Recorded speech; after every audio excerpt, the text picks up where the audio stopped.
Discord says my account is invalid. Hey everyone, welcome back to our channel. In this video we're going to learn how we can solve if Discord says that our account is invalid, so make sure to watch the video till the end. So if it says your account is invalid, it definitely could mean that your account is invalid, which means that either your email address is not correct or your password is not correct.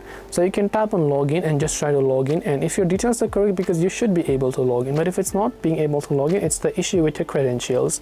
So what you have to do is instead tap on the forgot password. Make sure to enter the email or phone number of the account that you're trying to recover, then tap on forgot password, then Discord will send an email to that email, right?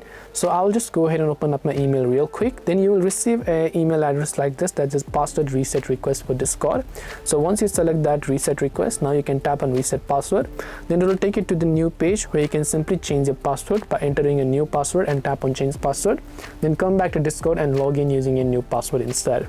This way you should be able to fix Discord issue that says account is invalid. Hope this video was helpful. If you have any questions, feel free to leave them down below. Thank you for watching and see you soon in the next video.